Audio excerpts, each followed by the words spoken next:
wonderful, blessed good morning to one and all. It's a privilege once again to come and share with you this morning. I'm forever grateful, Lord, to you. My name is Troy Yard, and I've been sharing with you from the book of Job. We dealt with chapter 1, where we answered the question that God answered Satan, "Hast thou considered my servant Job?" And then we went on to, "Hast thou considered my servant Job, a man of spiritual integrity?" And then we asked the question, can the Lord depend on you? And then we dealt with the subject, maintaining your spiritual integrity. Can the Lord depend on you to maintain your spiritual integrity? Last week we saw in chapter 2, as we conclude chapter 2, Job's friends, right? And we dealt with chapter 2 and with Job's miserable comforters. We said the question, you have to be careful with those who are your pretensive friends. Today we're going to continue as we end up in chapter 3 of the book of Job. Oh, Heavenly Father, I want to thank you for the opportunity you've given once again to come and share this challenge this morning. Father, I pray, Lord, that you would have the honor and the glory in Jesus' precious name. Amen. And this message I'm going to entitle this morning from Job chapter 3, Questions of a Man in Agony. Questions of a Man in Agony. And it starts out, after Job's friend has visit, it says here, "After this, opened Job his mouth and cursed his day. And Job spake and said, Let the day perish, wherein I was born, and the night in which it was said, There is a man child conceived. Let that day be darkness. Let not God regard it from above. Neither let the light shine upon it. Let darkness and shadow of death slain it. Let a cloud dwell upon it. Let the blackness of day terrify it." Or challenge it, as the word means there. Terrify it, or challenge it. "As for that night, let darkness seize upon it. Let it not be joined unto the days of the year. Let it not come into the number of the months. Lo, let that might be solitary. Let no joyful voice come therein. Let them curse it that curse the day, who are ready to raise up their mourning. Let the stars of the twilight thereof be dark. Let it look for light, but have none. Neither let it see the dawning of the day. Because it shut not up the doors of my mother's womb, nor hid sorrow from mine eyes. Why died I not from the womb? Why did not I give up the ghost when I came out of the belly? Why did the trees prevent me? Or why did the breast that I should suck? For now should I have lain still and been quiet. I shall have slept, then had I been at rest, with kings and counselors of the earth, which build desolate places for themselves, or with princes that had gold, who filled their houses with silver, or the hidden untimely birth I had not been, as infants which never saw light. There the wicked cease from troubling, and there the weary be at rest. There the prisoners rest together. They hear not the voice of the oppressors. The small and great are there, and the servant is free from his masters. Wherefore is light given to him that is in misery, and life unto the bitter in soul. which long for death, but it cometh not, and dig for it more than for hid treasures, which rejoice exceedingly and are glad, when they can find the grave. Why is light given to a man whose way is hid, and whom God hath hedged in? For my sign comes before I eat, and my rowing are poured out like the waters. For the thing which I greatly feared is come upon me, and that which I was afraid of is come unto me. I was not in safety, neither had I rest, neither was I quiet. Yet trouble came. Yet trouble came. Here it is. Job in chapter 3 is in agony. And here's a man that is in serious agony and has some serious questions. Questions of a man in agony.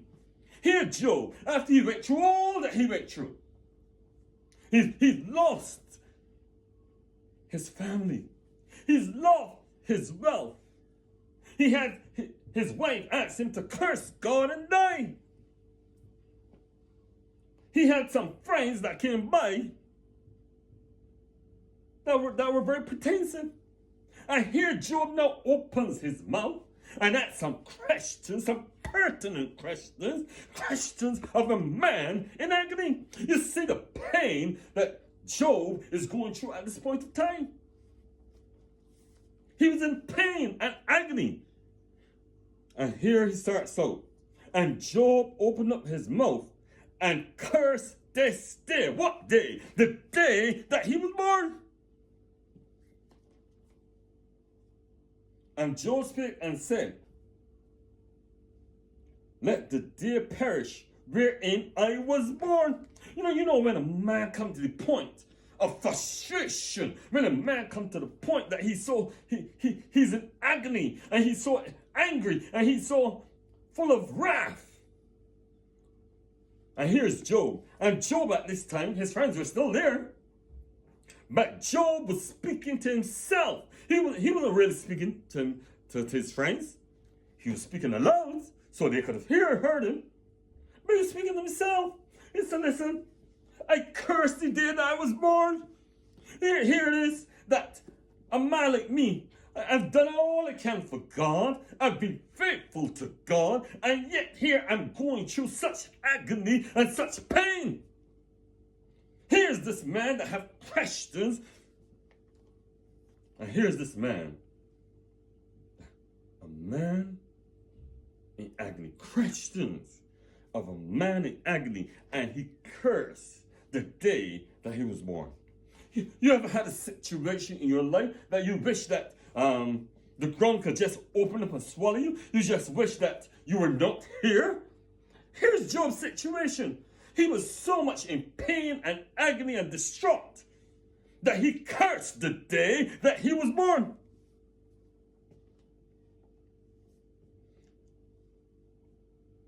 He said, let the day perish when I was born, and the night in which it was said, there is a man-child conceived. Curse that day. Curse the day that mommy said, listen, a boy has come into this world. Where Sister Job has said, listen, I've got a boy child. It's a curse that day. Because I don't deserve this. I'm going through all this thing. So I'm cursing the day that I was born. Now that is a man that is in agony. That is a man that has a whole mother ton of questions. He said, let that day be darkness. Let not God regard it from above. Don't even consider the day that I was born. You hear the agony and the pain that this man was going through at that point in time? Can you feel it? He said, let not God regard that day from above. Neither let the light shine upon it. Don't let the light shine upon it. Don't even bring it into existence, in other words. Let darkness and the shadow of death slain it. Let darkness. These are some strong words here. Here Job is in so much pain that he has some questions to God. He had some say, listen, let the darkness and the shadow of death. Slain it. Slain what? The day that he was born.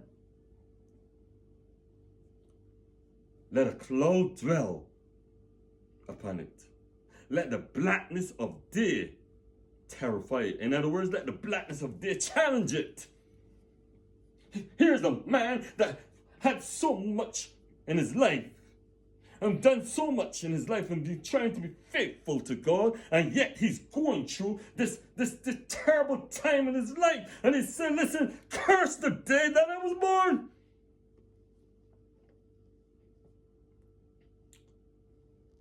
As for that night, let darkness seize upon. These are some strong words here, my friend. Let it not be joined unto the days of the year. Let it not come unto the numbers of the months. In other words, don't even bring me into existence. My friends, have you ever been in a situation like Job, where you just want to give up, where you just wish that you weren't even here? Here's Job's situation. Questions of this man in agony. Lo, let that night be solitary. Let no joyful voice come therein. Don't even let you hear the baby as the baby is born. Yeah, yeah, you hear him crying. There's joy. Mommy is joyful. Daddy is joyful. Whoever is there is joyful. He said, don't even bring that day into existence. Let them curse it that curse the day, who are ready to raise up their morning. Let the stars of the twilight, the earth be dark. Let it look for light, but have none. Neither let it see the dawning of day. Here is Job. Here's this man. Because it shut not up the doors of my mother's womb, nor hid sorrow from mine eyes. It didn't shut up the doors of my mother's womb, and it didn't hid sorrow from my eyes. I'm going through so much pain. I'm going through so much agony. Why did my mother's womb stay closed? Don't bring me out here. This is what Job, here's a man that everything is gone. Here's a man that his body had been touched with some type of boil from the crown of his head to the tip of his toe. This is a man in agony. This is a man who's going through pain. And he's cursing the day that he had even been born. And verse 12 says, why did the knees prevent me? Or why did the breast that I should suck? For now should I have slain still and been quiet. I should have been had a stillbirth. I should have been dead. I should have slept then. And had I seen being, and if I would have been at sleep, I would have been at rest then. You know, they got some people that when things seem so hard and when things seem so difficult. Listen. Lord, they got some people that just longing to die. Because they can't take it anymore. They can't take the pain anymore. They can't take the frustration anymore. They can't take the difficulties of this world anymore. Here was Job's situation. Here was Job, a man. Questions of that man in agony. He was in agony. And he's asking for stillbirth. Which kings and counselors of the earth, in verse 14, which build desolate places for themselves, or with princes that had gold, who filled their houses with silver, or had hidden untimely birth I had not seen, as infants which never saw light. Hey, listen, I wish it was one who chose that didn't see the day of light. There the wicked cease from troubling, and there are the weary be at rest. There the prisoners rest together. They hear not the voice of the oppressors. The small and great are there, and the servant is free from his master. Wherefore is light given to him that is in misery. Here it is. What is it that light is given to him that is in misery, and life unto the bitter in soul? Here is a man in agony. Questions of a man in agony. Here is Job's situation. He was frustrated. He was frustrated with the fact that All this he'd gone through. He's lost his children. He's lost his wealth. He's lost, he's even lost his wife. Because she said, listen, why don't you curse God and die? You've lost everything. And it says here in verse 21, which long for death, but it cometh not, and dig for it more for hid treasures, which rejoice exceeding and are glad when they can find the grave. When they can find the grave, I'm so happy. What is like given to a man whose way is hid, and whom God hath hedged in? For my sighing cometh before I eat, and my roaring are poured out like waters. For the things which I greatly feared is come upon me. That which I was afraid of is come upon me. I was not in safety, neither had I rest, neither was I quiet, yet trouble came. Question of a man in agony. This was Job's situation, my friend. He was frustrated. He wanted to give up. And he wanted to curse the day that he was born. My friend, I'm not sure who you are. I'm not sure what situation you've ever been through. But if you have been ever like Job, and you say, listen, I wish for death. I wish I was never born. Curse the day that I was born. That was Job's situation. After all the things that he went through, all the frustration, it's something that that you will never understand until you come to this point in your life, like Job, where he cursed the day that he was born. I hope this message has been a blessing to you. Until next time, may the Lord richly bless you. Have a great day, and God bless.